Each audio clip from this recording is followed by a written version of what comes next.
Masih di Sapa Indonesia Malam bersama saya Friska Clarissa. Kominfo membuka blokir sementara terhadap layanan PayPal. Sebelumnya pemblokiran ini sempat menuai protes para penggunanya. Sementara itu LBH Jakarta membuka posko pengaduan bagi pengguna layanan yang terdampak pemblokiran. Kementerian Komunikasi dan Informatika membuka sementara akses pengguna PayPal secara sementara setelah menuai protes para penggunanya. Pembukaan blokir sementara berlaku sejak hari Minggu pukul 8 pagi. Undang-undang yang mana? Kalau tentang pembatasan itu ada di Undang-Undang ITE, pasal 40 ayat 2A dan 2B, ada di situ. Jadi nggak mungkin. Kalau tidak kan bisa dibawa aja. Kalau memang merasa ini tidak bertentangan dengan undang-undangnya, silakan diuji publikkan, di judicial review kan. PayPal menjadi satu-satunya yang dibuka sementara dari 7 aplikasi populer yang diblokir oleh Kementerian Kominfo. Sementara 6 aplikasi lainnya tetap tidak bisa diakses.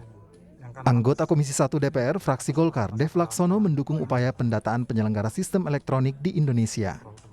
Di mana transaksi, melakukan pengerjaan ataupun juga hal-hal lainnya itu semua dilakukan secara online dan juga PSE ini 100% itu berada di dalam ruang digital, maka itu perlu ada ketegasan dan kepastian pada pemerintah. Menanggapi pemblokiran Kominfo, Lembaga Bantuan Hukum atau LBH Jakarta membuka posko bantuan hukum bagi warga yang dirugikan akibat pemblokiran PSE. LBH Jakarta berpandangan bahwa tindakan pemblokiran tersebut adalah pelanggaran hukum dan hak asasi manusia. Pertama, kami harus menekankan bahwa akses informasi layanan digital itu saat ini merupakan bagian dari hak asasi manusia, hak orang untuk mendapatkan informasi, termasuk juga hak untuk mendapatkan penghidupan dan lain-lainnya. Oleh karena itu, pembatasan terhadapnya tidak bisa dilakukan secara sewenang-wenang oleh negara. Tagar blokir Kominfo yang ramai di media sosial sejak Sabtu kemarin menjadi bentuk protes warganet terhadap pemblokiran PSE. Sementara Kominfo menganalogikan pendaftaran PSE adalah aturan tuan rumah yang wajib dipatuhi oleh para penyelenggara sistem elektronik. Tim Liputan, Kompas TV. Kita bahas bagaimana secara regulasi dan dampak sanksi pemblokiran ini bagi pengguna di Indonesia. Sudah bergabung bersama saya Ibu Christina Aryani, anggota Komisi 1 DPR dari fraksi Golkar, dan ada juga pengamat media sosial Enda Nasution. Selamat malam Mas Enda, Mbak Christina, apa kabar? Malam Mbak Christina, kabar baik. Saya ke Mbak Christina dulu. Tadi kalau Mas Dave itu bilang bahwa Komisi 1 DPR mendukung soal aturan pendaftaran PSE. Ini sikap Komisi 1 kah? Kami belum pernah membahas secara resmi ya di forum rapat komisi, tapi intinya ini kan hadir tidak ujuk-ujuk, itu satu. Ini agak panjang nih, saya akan mencoba mendudukkan persoalannya. Tapi intinya pendaftaran ini memang menjadi amanat dari satu aturan, yaitu Permen Kominfo, yang sudah ada sejak tahun 2020 sebetulnya. Kalau kita lihat dari aturan tersebut, apa sih kenapa kok diharuskan ada pendaftaran? Itu jelas bahwa ini sebetulnya tujuannya baik ya, tujuannya baik untuk ada kewajiban agar PSE ini memastikan keamanan informasi, sistemnya sudah diuji dan layak difungsikan dan lain-lain. Jadi kita harus taruh ini dalam kerangka tujuannya baik, itu satu hal. Nah, masalahnya kemudian ternyata polemiknya sedemikian hebohnya ya satu, padahal kalau kita lihat dari tenggang waktu itu cukup panjang. Jadi sebelumnya Permen Kominfo itu tahun 2020, lalu diperpanjang 2021, ada waktu 6 bulan untuk melakukan pendaftaran. Sehingga kami jadi bertanya-tanya, apakah sosialisasi atas aturan ini tidak dilakukan dengan optimal oleh Kemenkominfo, sehingga kok respon publik sedemikian negatif, itu satu hal. Lalu yang kedua juga kan bahkan berkembang tadi kita dengarkan ya soal hak asasi atau semua ini sebetulnya segala macam tuh bisa dikaitkan dengan hak asasi. Hak asasi ini universal dan ruang lingkupnya sangat luas gitu ya. Jadi sebetulnya kalau kami sebagai registrator melihat ini loh pemerintah yang memang tugas pokoknya untuk regulator mengatur, dia ingin memastikan bahwa PSE yang beroperasi di Indonesia ini mematuhi berbagai ketentuan yaitu peraturan perundang-undangan. Konteksnya dalam itu sebetulnya di awalnya. Konteksnya pada awalnya seperti itu. Mas Enda lihatnya kenapa sekarang jadi masalah? Jadi masalah gini, mungkin dari awal adalah sebenarnya justru yang mau saya tanyakan, masalah apa sih yang coba diselesaikan dengan kehadiran peraturan ini, gitu ya. Saya setuju bahwa peraturan ini tidak ujuk-ujuk gitu. Tapi sebelum kemunculannya ini juga perlu dipertanyakan, ini sebenarnya mau menyelesaikan masalah apa? Kalau memang ada banyak keluhan, kalau memang ada banyak pengaduan gitu ya, sehingga Kominfo kesulitan untuk menyelesaikan itu semua sehingga butuh didaftar, maka itu tolong dikomunikasikan gitu. Kita bicara data aja, ada berapa banyak sih pengaduan, ada berapa banyak sih yang bermasalah dengan PayPal, ada berapa banyak sih yang bermasalah dengan Dota, dengan Epic, dengan Steam gitu. Kalau memang ada banyak dan kemudian Kominfo merasa, oh ini nggak bisa kayak gini nih, harus didaftar. Oke, silakan dilakukan pendaftaran. Tapi kalau nggak ada isu apa-apa, semata-mata hanya kemudian ini aturan ya aturan, tujuannya baik. Iya baik, tapi kenapa harus ada aturan itu gitu. Oke. Analogi yang muncul sekarang ya seperti bahwa ini rumah, orang harus daftar, itu juga nggak tepat sebenarnya. Kenapa nggak tepat analogi itu, Mas Enda? Karena ini bukan rumah, ini adalah information superhighway ya, adalah jalan tol informasi yang berselang-seling di atas kepala kita, yang justru malah melewati rumah-rumah yang ada gitu. Rumah-rumah ini yang sebenarnya justru mau nyambung ke information superhighway itu. Sekarang tiba-tiba rumahnya nyetop terus disuruh daftar.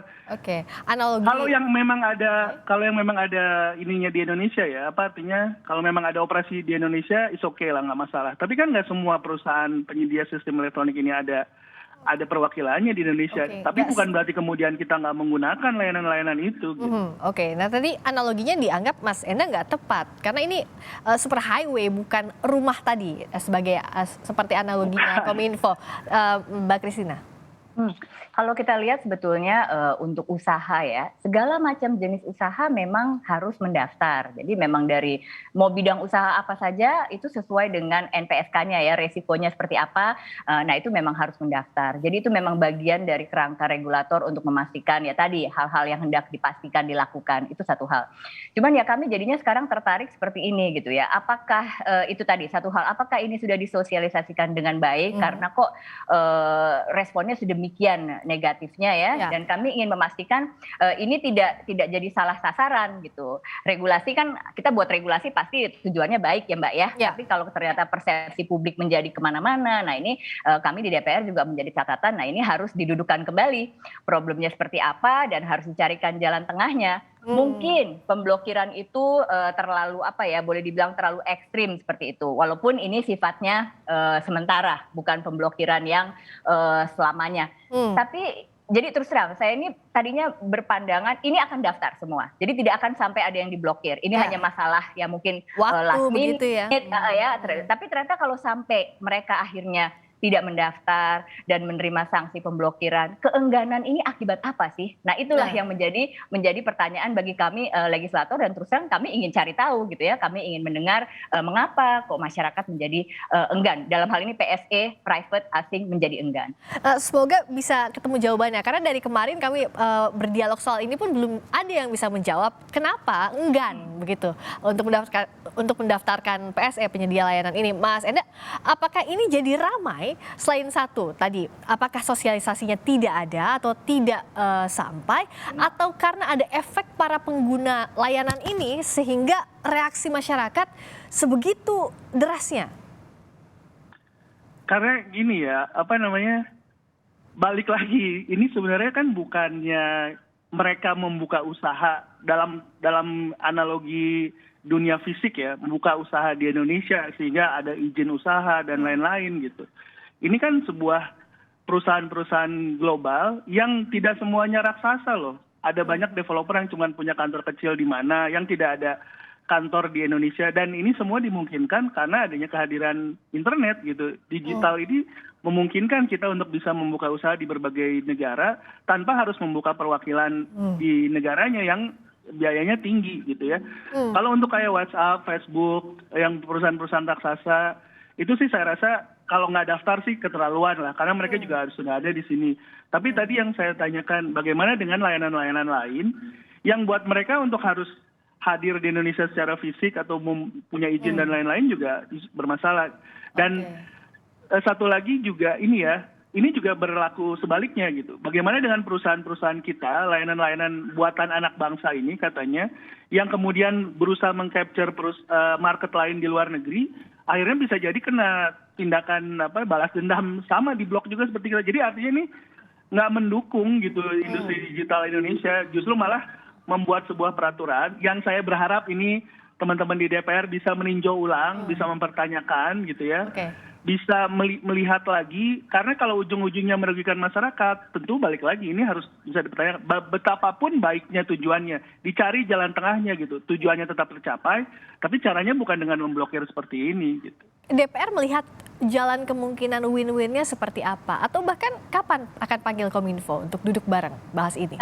Saat ini kami sedang masa reses ya, jadi semua anggota DPR turun ke dapilnya masing-masing. Nanti tanggal 16 Agustus kami akan kembali bersidang. Tentunya rapat kerja dengan Kominfo akan menjadi salah satu agenda. Intinya saya melihat begini, kami ini kan duduk di DPR ini sebagai jembatan ya. Apa aspirasi dari masyarakat ya pasti itu kami masuk dan kami tampung dan lalu kami jembatani.